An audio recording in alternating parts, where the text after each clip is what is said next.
اخلاق و آداب بہت سے نہیں معلوم ہیں، نہیں جانتے ہیں، مگر اس کا علم ہو جاتا ہے دوسروں کو دیکھ کے۔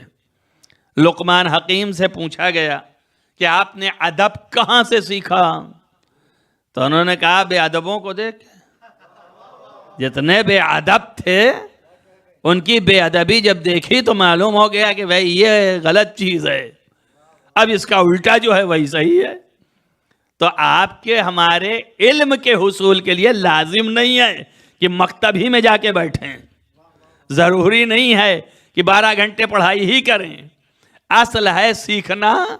اسی لیے آنکھ دیا، اسی لیے کان دیا، اور کل میں نے آپ کو یہاں تک لا کے چھوڑا کہ آنکھ سے آپ دیکھتے ہیں مناظر کو اور وہ میسج پہنچاتا ہے نفس تک، کان سے آپ سنتے ہیں وہ میسج پہنچاتا ہے نفس تک۔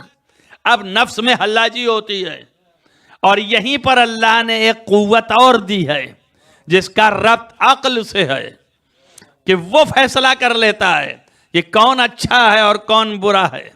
اگر یہیں پہ فیصلہ کرنے میں غلطی کر دے تو پھر اللہ کہتا ہے فَأَلْهَمْهَا، تو ہم جو ہے الہام کر دیتے ہیں کہ یہ اچھا ہے اور یہ غلط ہے۔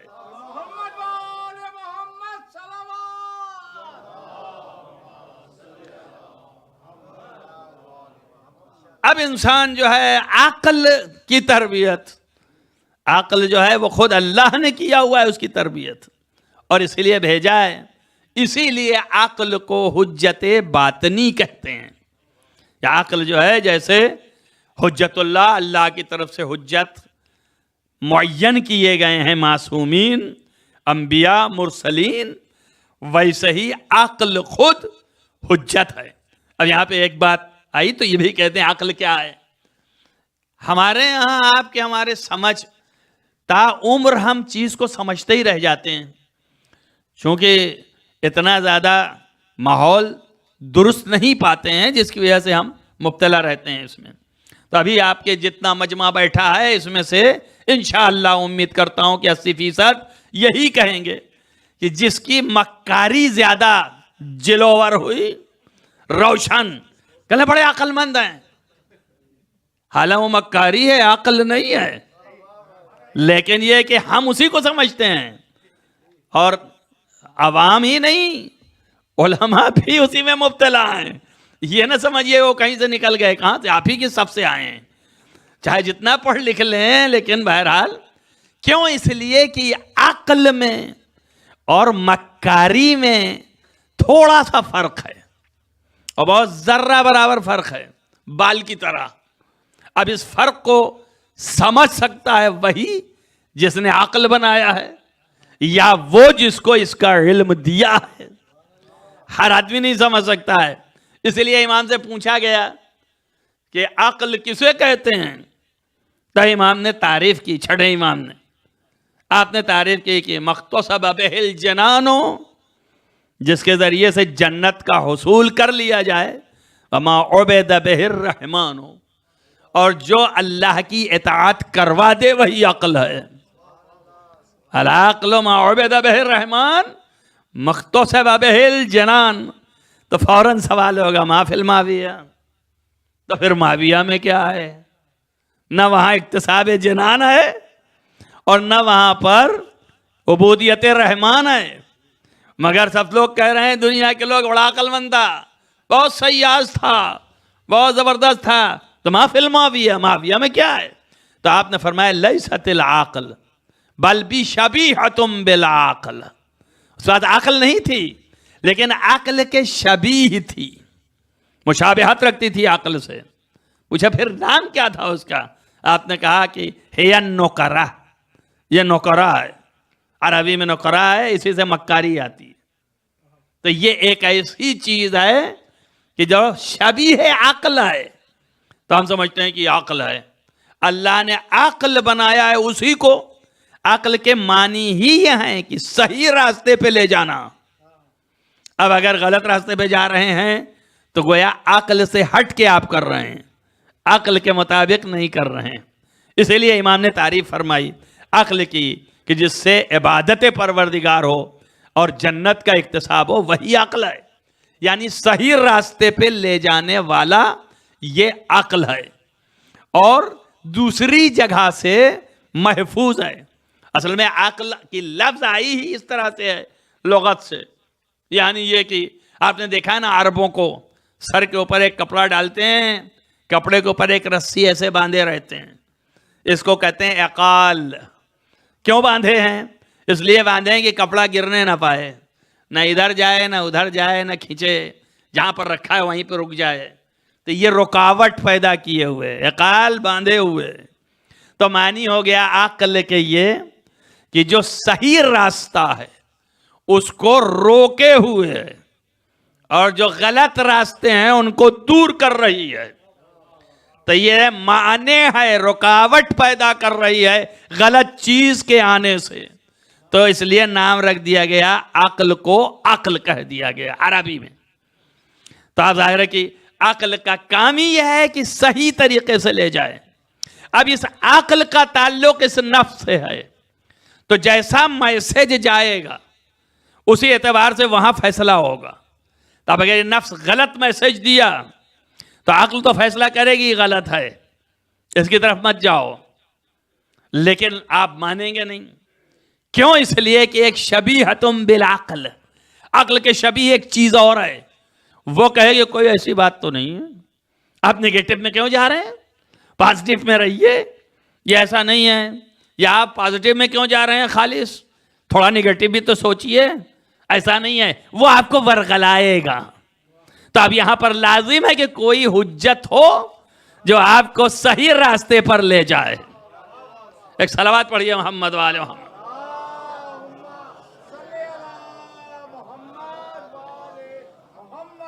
دو چار لفظوں کے ساتھ میں یہاں سے دوسرے منزل کی طرف لے چلوں آپ کو.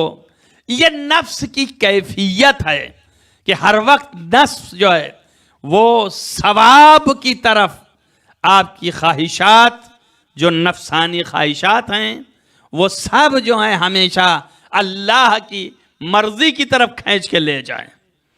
اور عقل بھی فیصلہ ثوابی کا کرے، یعنی کہیں سے کوئی غلطی کا فیصلہ نہ کرے، خطا نہ ہونے پائے.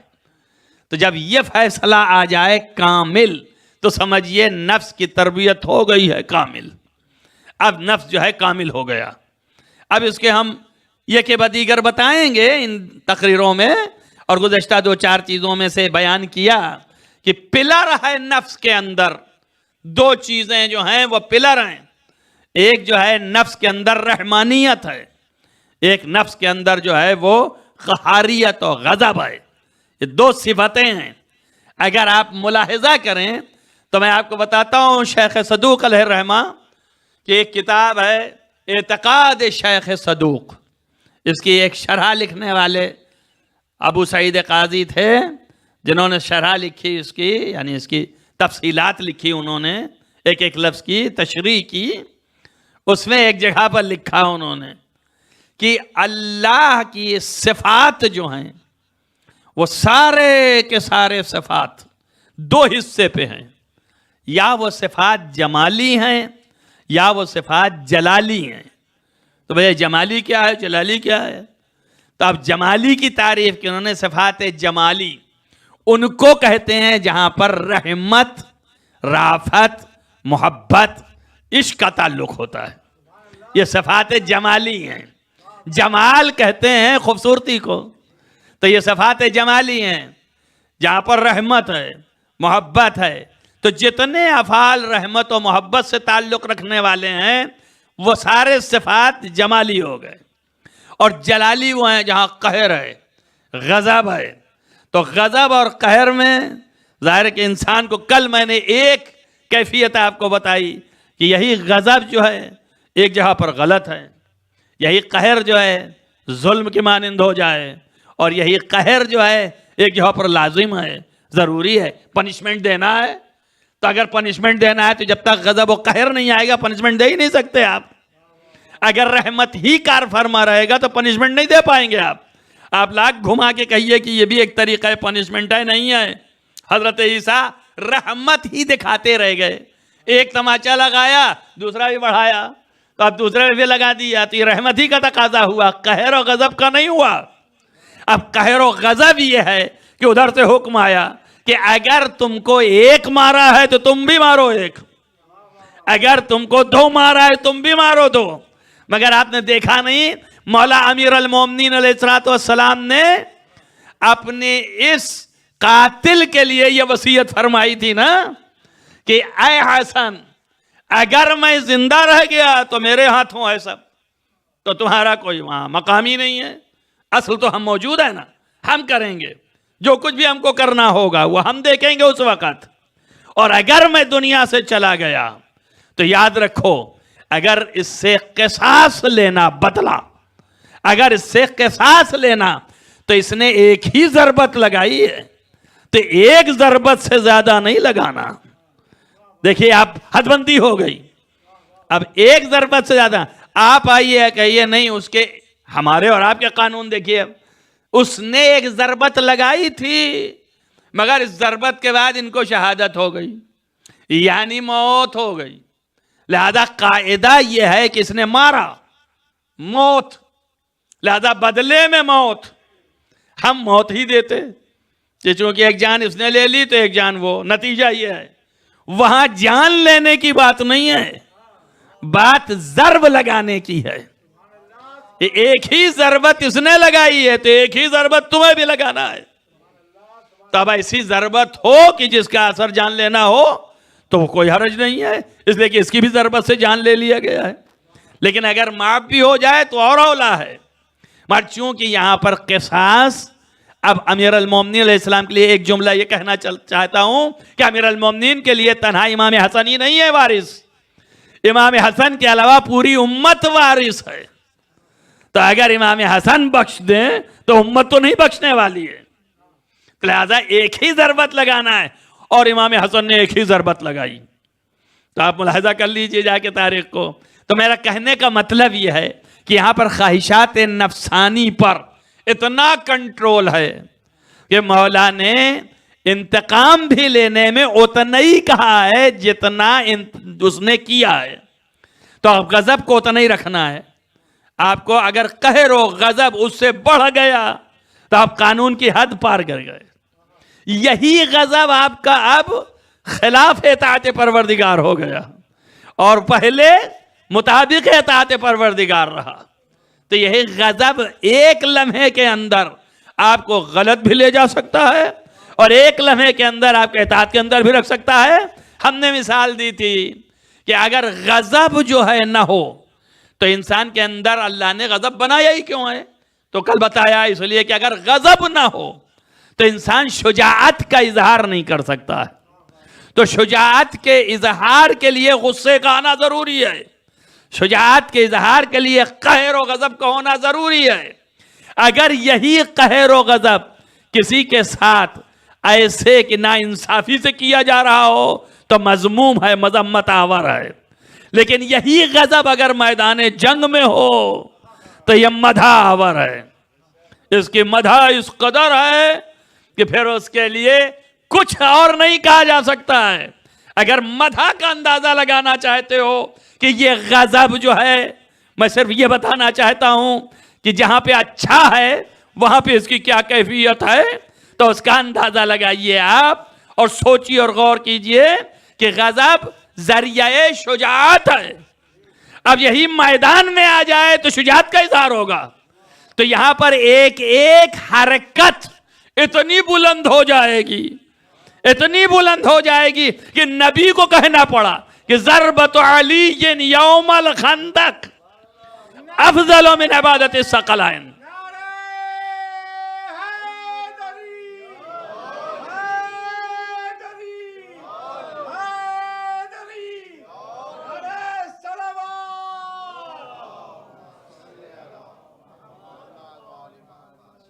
یعنی شجاعت کا اظہار جب ہوا اسی غضب کی وجہ سے ہوا، جو نفس میں کیفیت پیدا ہوئی، اور جب پیدا ہوئی تو شجاعت ظاہر ہوئی. اب میدان میں جو شجاعت ظاہر ہوئی وہاں ایک عمل، مختصر سا عمل، آپ دیکھیے اتنا آپ کو میں نے بتایا کہ اس کتاب میں یہ لکھا گیا کہ اللہ کے صفات دو حیثیتوں پر ہیں. ایک رحمت و رافت جمالی اور ایک جلالی. تو جو جمالی ہیں ان میں رحمت ہے، رافت ہے، محبت ہے، اور جو جلالی ہیں ان میں غضب و قہر ہے. تو اب دونوں پر ہے. اب اس کے بعد پھر انہی نے لکھا کہ دو ہیں، یہ دو صفات پر اللہ کے سارے صفات متوقف ہیں، مبتنی ہیں، اسی کے اوپر بنا کرتے ہیں، یہی بنیاد ہے دو چیزیں. تو اب دو ہی صفات جس پر بنیاد ہے، یہ دو بنیادوں کا مظہر بھی کائنات میں چاہیے. تو اللہ نے دو مظہر قائم کیے، جہاں رحمت و رافت کا مظہر محمد مصطفیٰ کو بنایا، اور جمال میں جو محمد مصطفیٰ صفات جمالی میں، اور صفات جلالی غضب و قہر کا مظہر مولا کائنات شاہ ولایت علی ابن ابی طالب کو بنایا.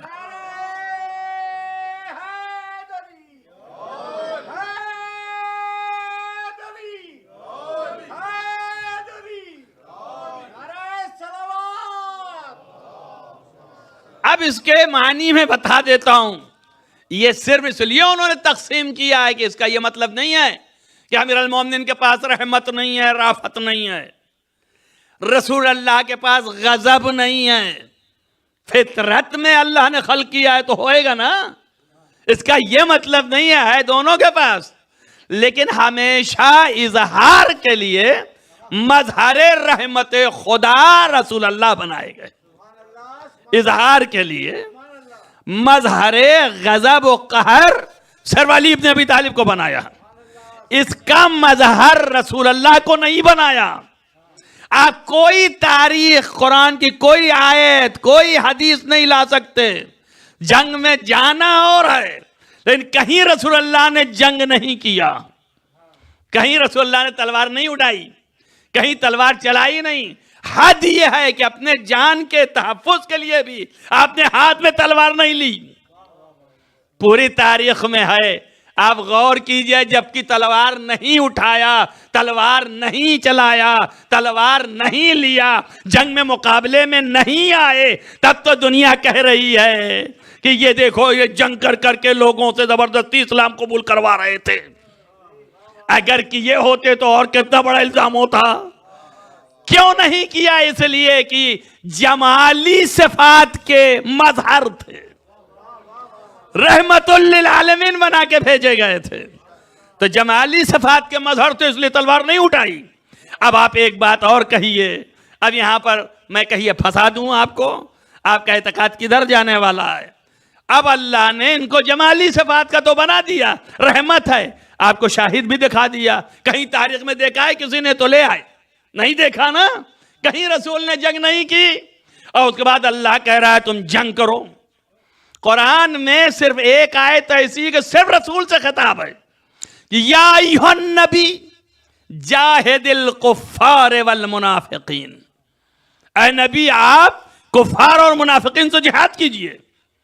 اب آپ بتائیے، جب کسی میدان میں نہ کافرین کے مقابلے میں آپ نے تلوار اٹھائی اور نہ ہی منافقین کے مقابلے میں تلوار اٹھائی، تو کیا رسول اللہ نے اللہ کے حکم کو سرتابی کیا؟ الیاذ باللہ، بجا نہیں لائے.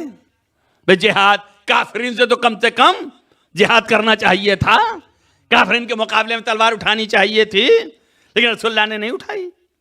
تو تلوار لے کے رسول اللہ تو جنگ میں نہیں آئے. تو جہاد کے دو ہی معنی ہیں، یا جہاد کے ایک معنی ہے تلوار چلا کر کے جہاد کرنا، اور یا اپنے نفس سے جہاد کرنا. تو نفس سے کافرین سے کیا جہاد کریں گے؟ کافرین سے نفس سے کس طرح جہاد کریں گے؟ سوائے اس کے کہ یہ تو نہیں ہو سکتا ہے کہ اپنے نفس کے ذریعے سے کافرین کے مقابلے میں اخلاق کا اظہار کریں. اس کے علاوہ تو کچھ نہیں ہو سکتا. اور وہ جہاد جو ہے تلوار کا، وہ کیا نہیں. تو الیاذ باللہ، کیا اس حیثیت سے اللہ کی نافرمانی کی؟ اور اگر نافرمانی کی تو یہ رسول کہاں رہ گئے؟ اور جہاد اللہ نے انہی کو حکم دیا، یا ایھا النبی. ابھی یہ بھی نہیں ہے کہ اللہ نے ایھا المومنون کہا ہو، مومنین کہا ہو، تو جس میں یہ ہو کہ بھائی نبی خارج ہو گئے. یا اللہ نے یہ کہا ہو، ایسے ہی خطاب دیا ہو کہ لڑو، تو کہیں کہ وہ قوم مراد تھی، رسول اللہ مراد نہیں تھے؟ یا تو اللہ نے نبی ہی کو مخاطب کر کے کہا ہے۔ توجہ کر رہے ہیں آپ، غور کر رہے ہیں اس بات پر کہ اللہ نے نبی کو حکم دیا اور نبی نے جہاد نہیں کی تلوار سے، تو آخر کس طرح سے یہ حکم کی اطاعت واقع ہوگی؟ ایک نبی جو خاتم النبیین ہے اور خاتم النبیین جو سید المرسلین ہے، سید المرسلین جو سید الانبیاء ہے، تمام کائنات کے لیے نمونہ ہے، وہ اگر یہ چیز کو پورا نہ کرے تو اللہ کی اطاعت رہ جائے، اور اللہ کی اطاعت کا رہنا سیرت کا گوشہ باقی رہ گیا تو لازم ہے کہ سیرت نبی ناقص رہ جائے گی، لازم ہے کہ اسے کامل کرے۔ تو کس راہ سے یہ کامل ہوگا کہ سیرت بھی آ جائے اور نبی کو تلوار بھی نہ اٹھانا پڑے اور تلوار کی جنگ بھی نبی کی جنگ کہلا جائے؟ توجہ کرو میری بات پر، کوئی کہیں ذہن جا رہا ہے آپ کا؟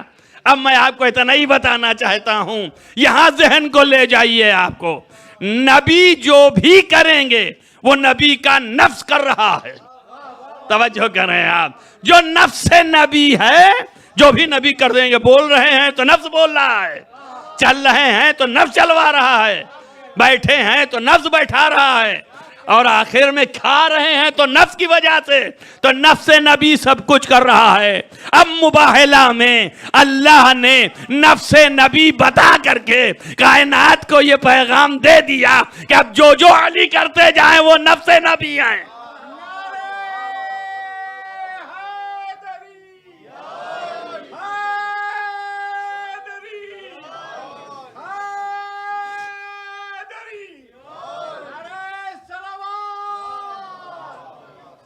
نفس نبی ہو گئے، مباہلہ میں نفس نبی ہوئے، تو اب یہ حکم جو ہے نبی کا نفس کر رہا ہے، گویا نبی کر رہے ہیں، تلوار علی چلا رہے ہیں، خاتے میں نبی کے جا رہا ہے۔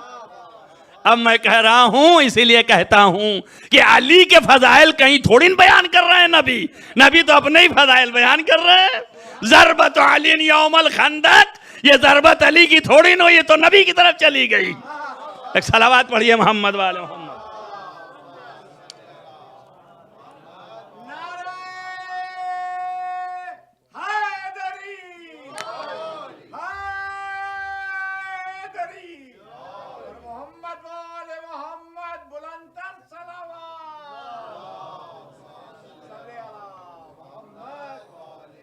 آپ توجہ کریں اس کو، اور اس سے یہ بھی نتیجہ لے لیں کہ یہ نفس نبی ہے مباہلہ کے بعد سے، اس سے پہلے کا کیا ہے؟ اور سارے جنگیں جو ہیں پہلے کی ہیں، یاد رہے؟ تو اب یہ تو مباہلہ کے بعد سے نبی کا نفس بن رہا ہے، تو اب آپ کیا کریں گے، کدھر لے جائیں گے؟ تو ایک بات اور آپ کو سجھا دوں کہ علی کی ذات ایسی ذات ہے کہ جس کا ہر فعل اللہ کے نزدیک اتنا محکم ہے کہ جس کو ایک لمحے کے لیے ہلا نہیں سکتے ہیں، اور محکم ہونے کا بہترین ذریعہ یہی نفس ہے۔ نفس علی اتنا بلند تھا کہ اولے دن شب ہجرت میں اللہ نے خرید لیا۔ اب جتنی جنگیں ہو رہی ہیں نفس علی نہیں کر رہا ہے، یہ نفس بک چکا ہے، اللہ کا ہے تو اللہ کر رہا ہے۔ ہر جگ میں اللہ کے فضائل چل رہے ہیں، اور مباہلہ کے بعد سے نبی کو دے دیا اللہ نے۔ دیکھیے دو چیزیں ہوتی ہیں، ہبا کر دیا، ملکیت تو اس کی تھی، اس نے نبی کو ہبا کر دیا، تو اب جتنے اعمال علی کے تھے یا اللہ کے بنے یا رسول اللہ کے بنے۔ صلوات پڑھیں محمد والے محمد۔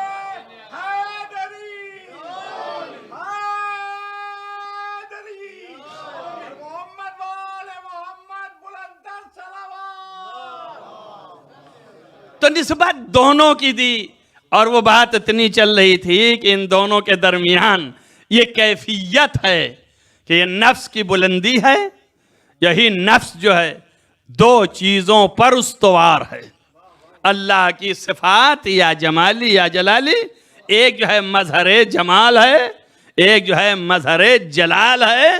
جلال کے اندر قہر و غضب و غصہ سبھی ہے، اور جلال کے اندر اصل تمام تر احکام کی پابندی کروانے کی صلاحیت و قوت ہے. اب جب قوت ہے تو قدرت بھی دینی پڑے گی. اب یہ جلالی جو مظہر کہا ہے تو اس میں قدرت جو ہے لائے گا نا تو قوت دینی پڑے گی. اور قوت کا مظہر ہر انسان کا ہاتھ ہوتا ہے. اسی لیے علی کو ید اللہ کہا گیا. کیوں؟ اس لیے کہ قوت مراد ہے. وہاں اللہ کے کوئی ہاتھ تھوڑی نہ ہے. جہاں اللہ کے ہاتھ ہو جائے وہ اللہ ہی نہ رہ جائے. تو یہ ہاتھ جو ہے سیمبل ہے قوت کا.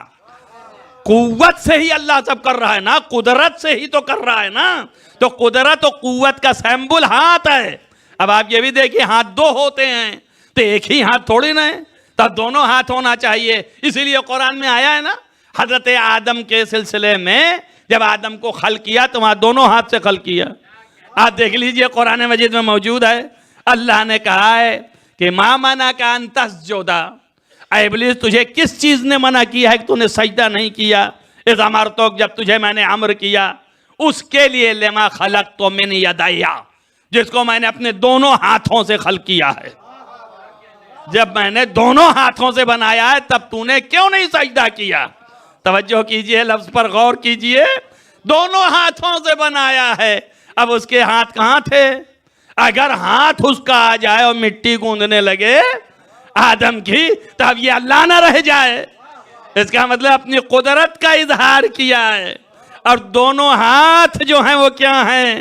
تو ایک کے لیے نبی نے فرمایا, ایک کے لیے خدا خود نے فرمایا کہ تمہارے ہاتھوں پہ بیعت نہیں ہو رہی, میرے ہاتھوں پہ ہو رہی ہے. تو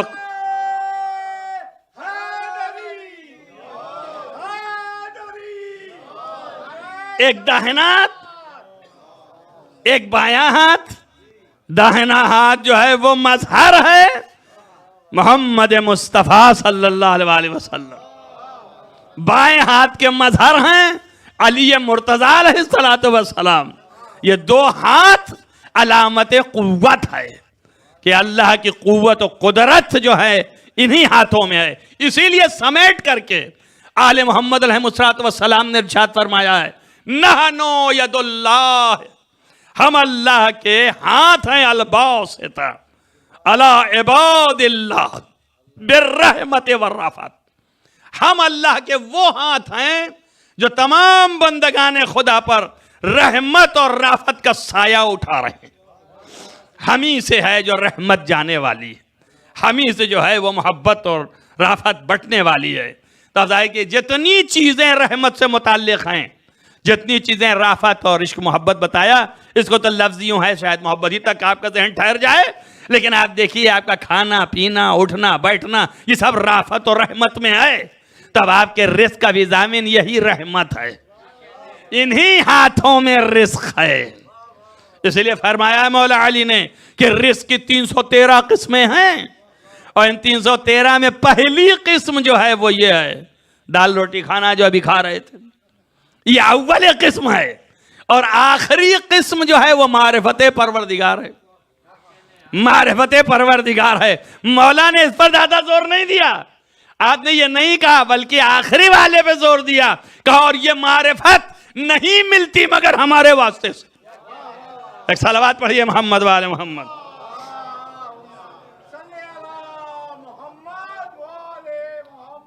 آپ اندازہ کیجئے کہ یہ قہر اور یہ غلبہ جو ہاتھ کو حاصل ہے, کہ اللہ تعالیٰ فرما رہا ہے کہ ثقلین کی عبادت سے افضل ایک ضربت ہے. اور پھر یہی ایک ضربت کی عظمت اتنی بلند ہے کہ جو فارس یالیال, یعنی اس میدان یالیال جو ہے یہ ایک جگہ کا نام ہے کہ جہاں پر یہ آیا تھا عمر ابن عبد عود, اور وہاں پہ جنگ کر رہا تھا. مقابلے میں بہت سے لوگ تھے اور سب جتنے اس کے ساتھ کے تھے ساتھ چھوڑ کے بھاگ گئے.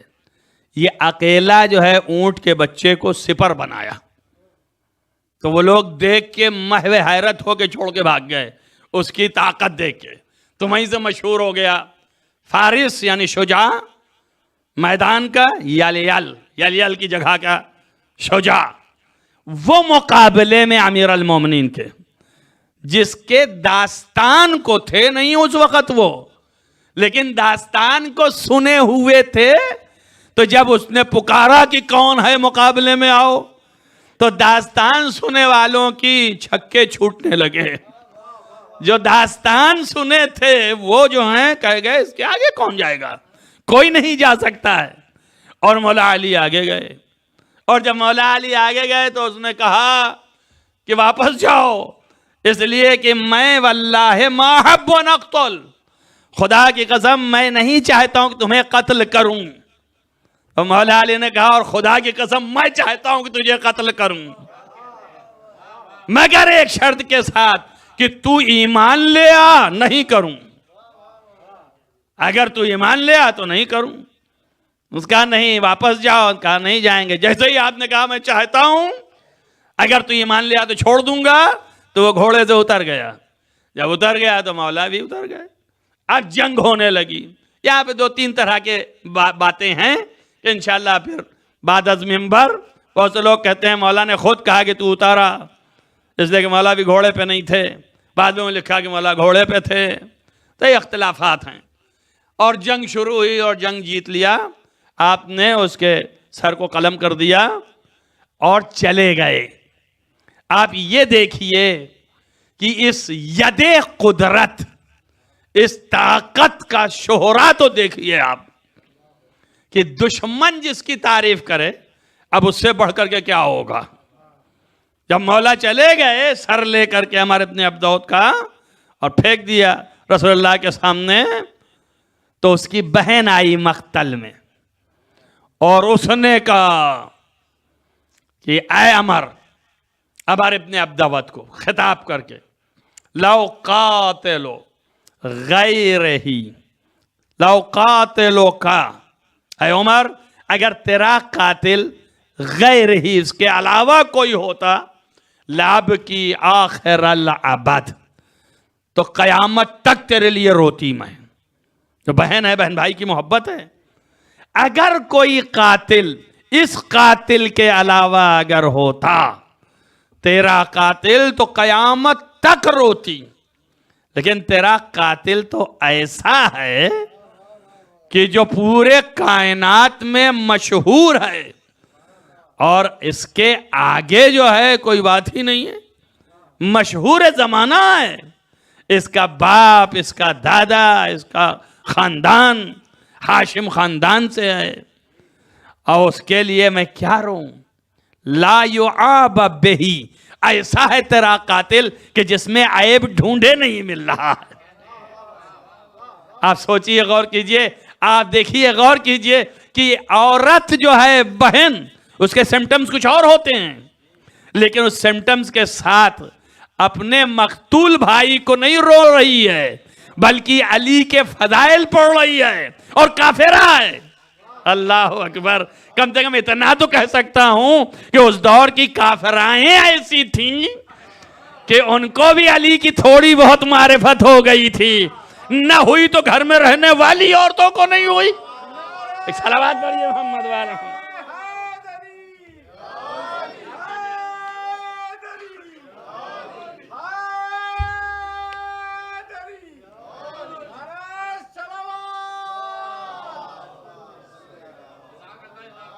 بس عزیزو ختم کر رہے ہیں, چونکہ ماتم بھی ہونا ہے, اور اس لیے میں اور باتیں چھوڑے دیتا ہوں. فضائل مناقب بہت ہیں مولا کے, ظاہر ہے کہ یہ تھوڑے سے یاد کیے جاتے ہیں. یہاں پہ ایک جملہ یہ کہنا ضروری ہے, جو جملہ کہا تھا کہ جو ساتھ میں رہ رہے ہیں, قریب میں رہ رہے ہیں, ایسا سمجھیے کہ صرف ایک چیز جو ہے وہ انسان کو حق کو قبول کرنے سے مانع ہو جاتی ہے. اس چیز کا نام حسد ہے, اور حسد بدترین صفت نفس ہے. اس نفس میں حسد سے زیادہ بدتر کوئی چیز نہیں ہے. انسان کو پہلی تربیت اس کی کرنی چاہیے کہ حسد نکال کے پھینکو. یہ حسد جو ہے یہ بدترین صفت ہے, اور یہی جو ہے وہ فضائل کو قبول کرنے سے مانے ہے. بہت سے لوگ بیچارے جانتے ہی نہیں ہیں, سمجھتے ہی نہیں ہیں. اب ہمارے شیعہ بیچارے کیسے جانے؟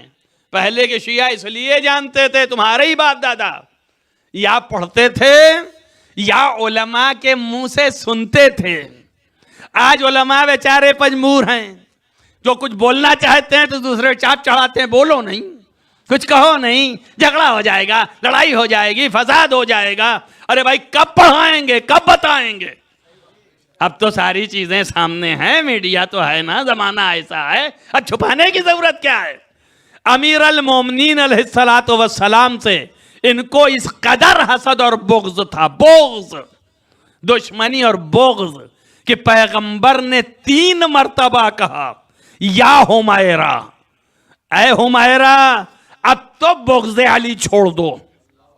آپ بتائیے، نبی جب کہیں کہ بغض علی چھوڑ دو، اگر کسی کو ضرورت ہو تو آئے گا، میں دکھاؤں گا کتاب میں، اور یہ کتابیں سب ہماری ہیں، مستند ہیں، اور مورخین نے بھی لکھا ہے، جو غیر ہیں انہوں نے بھی لکھا ہے، ایسا نہیں کہ انہوں نے نہیں لکھا.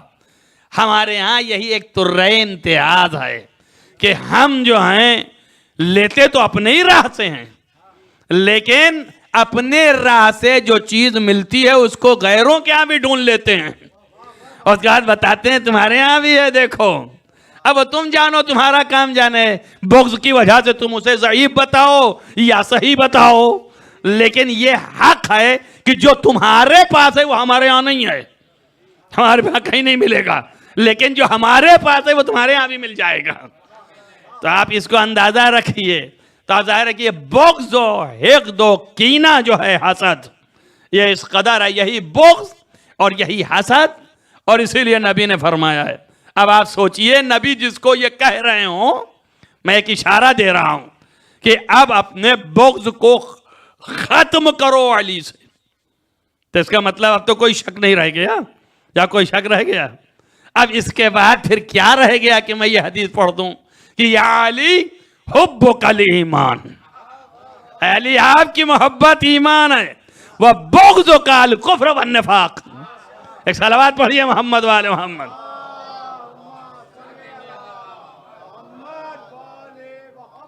یہی وجہ ہے کہ ہم یہ ساری چیزوں کو سامنے رکھتے ہیں تو ہم شخصیتوں کو پہچانتے ہیں. آپ دیکھیں اور ملاحظہ کریں کہ نفسانیت کی انتہا یہی بغض اور یہی حسد کارگر ہوا جو امیر المومنین کو شہادت واقع ہوئی. شہادت کے واقع ہونے کا سبب ہی یہی ہے، وَإِلَّا اور کوئی وجہ ہی نہ ہوتی. اگر ذرہ برابر محبت ہوتی تو کوئی مقابلے میں نہیں آ سکتا تھا. مقابل آنے والا جو ہے دلیل ہے بغض. اور آپ کربلا میں بھی دیکھ لیجئے، اسی لیے جب امام حسین علیہ السلام نے پوچھا تھا کہ تم مجھے نہیں جانتے ہو کہ میں کس کے بیٹا ہوں، تو انہوں نے کہا جانتے ہیں، رسول کے نواسے ہو، فاطمہ کے بیٹے ہو، تو پھر کیوں قتل کرتے ہو؟ تو جواب میں یہی کہا بغضاً لأبیک، آپ کے باپ کے بغض میں قتل کر رہے ہیں. تو آپ سوچئے جب 40 سال 50 سال 20 سال 30 سال کے بعد بغض تو نہیں آئے تو سامنے علی ابن ابی طالب کتنا بغض نہ رہا ہوگا. یہی بغض کار فرما تھا جس کی وجہ سے یہ شہادت واقع ہوئی. اور چونکہ جرات نہیں تھی، ہمت نہیں تھی کسی کے پاس کہ امیر المومنین کا مقابلہ کر سکے، سامنے آئے، لہذا چھپ کر کے مارا، اور ایسی حالت میں مارا کہ جب آپ حالت عبادت میں تھے، حالت سجدے میں تھے. بس عزیزو، آج کی صبح وہ وقت ہے جو ضربت امیر المومنین کا وقت کہا جاتا ہے. اذان صبح سے پہلے امیر المومنین علیہ السلام جس حالت سے گزر رہے ہیں ان میں کا ایک فقرہ یہ ہے کہ آپ جب نکل رہے ہیں تو مرغابیاں آپ کی ردا کو اپنے چونچوں سے پکڑ لیتی ہیں. یعنی ان کو، جانوروں کو بھی اتنا بڑا احساس ہو گیا کہ آج کے بعد ہمارا وارث نہیں رہے گا. عزیزو سوچو، کلیجے پہ ہاتھ رکھے کہ جب جانوروں کو یہ احساس ہے تو زینب و ام کلثوم کا کیا حال ہوگا. عزیزان گرامی مرتبت، اسی لیے کان ادھر ہی رہے کہ میرا بابا صحت و سلامتی سے جائے تو صحت و سلامتی سے آئے. لیکن عزیزو، جیسے ہی ضربت لگی ہے تو یہ آواز بلند ہوئی، الا قد قتل امیر المومنین، امیر المومنین کے ضرب لگا دیا گیا، قتل کر دیے گئے۔ جناب زینب ام کلثوم دوڑ پڑیں اور دوڑ کے دروازے پہ آ گئیں، حسنین کا انتظار کر رہی ہیں، یہ کتنا جلدی آ کے خبر دے کہ بابا کیسے ہے۔ عزیزوں میں اتنا ہی کہوں گا بی بی، یہ کوفہ ہے، کوفے میں باپ کی خبر جبریل کے پکار پہ سنا، الا قتل امیر المومنین، قد قتل امیر المومنین، تو آپ دوڑ کے در تک گئیں، مگر مجال نہ ہوئی کہ باہر نکلتی، لیکن اے بی بی یہی عشر عاشور آپ ہوں گی جب آواز آئے گی قد قتل الحسین بکربلا، تو زینب کبھی ٹھلے پہ ہوگی اور کبھی خیمے میں آواز دے گی سید الساجدین اٹھو، تمہارا باپ دنیا سے چلا گیا، جزاکم ربکم خیر الجزا۔ عزیزو میں بات کو تمام کرتا ہوں، صرف 2-4 جملے اس کے بعد ماتم کر لیں چونکہ اعمال بھی ہونے ہیں۔ لیکن امام امیر المومنین کو جب ضربت لگ گئی تو آپ زندہ و سلامت تھے، آپ محراب عبادت میں ہیں، حسن کو حکم دیا نماز تمام کرو، حسن نے نماز تمام کرا دی عزیزو، اور آپ وہیں تڑپتے رہے اور وہیں کی خاک اٹھا کے اپنے سر پہ ڈالتے جاتے تھے اور کہتے جاتے تھے فزت برب الکعبہ، رب کعبہ کی قسم میں کامیاب اٹھا۔ عزیزو امیر المومنین یہیں پہ تڑپ بھی رہے ہیں اور آپ اپنی گواہی بھی دے رہے ہیں، لوگوں نے بڑھ کر کے آپ کے سر کو پکڑا، امام حسن نے کپڑے سے باندھا اور پھر اس کے بعد آپ کو تخت لایا گیا، اس پر آرام سے لٹایا گیا۔ بھائی اتنا میں پوچھ کے مجلس تمام کرتا ہوں کہ مولا یہ کوفہ ہے نا جہاں آپ کو ضربت لگی، تو اتنے دوڑے آپ کے پیچھے اور کتنے لوگ قریب آ گئے، ہر ایک شخص چیخ رہا ہے کہ میرے مولا کو کیا ہوا ہے، لیکن اے مولا آپ کو آپ کا بیٹا اٹھا کے تک پر لٹا رہا ہے، مگر یہی عصر عاشور ایک یتیم ایسا ہے، آپ کا یتیم، آپ کا بیٹا حسین غریب کہ جو کوئی نہ مددگار ہے نہ ناصر ہے، فنظر یمیناً و شمالا۔ عزیزو کوئی جو ہے وہ ضربت لگا رہا ہے، کوئی جو ہے وہ آپ کو نیزہ مار رہا ہے، گھوڑے سے جب زمین پہ آنے لگے آپ کو تو اٹھا کے تخت پہ رکھا گیا، لیکن حسین کو زمین پہ ایسا نیزہ مارا کہ گلوئے مبارک پہ لگا تو کھڑے ہو گئے، اور پھر جب گرے تو زمین پر ظالم نے قدم رکھا، پھر آپ نے دائیں بائیں دیکھ کے پکارا عباس، ارے دوڑو بھائی ذبح ہو رہا ہے۔ عزیزو ظالم نے خنجر چلایا، الا قتل الحسین بکربلا، کہ صدا بلند ہوئی سیعلم الذین ظلموا ان ينقلبوا منقلبون۔ اللهم إني أسألك بحق فاطمة وأبيها وبعلها وبنيها والسر المستودع فيها أن تصلي على محمد وآل محمد۔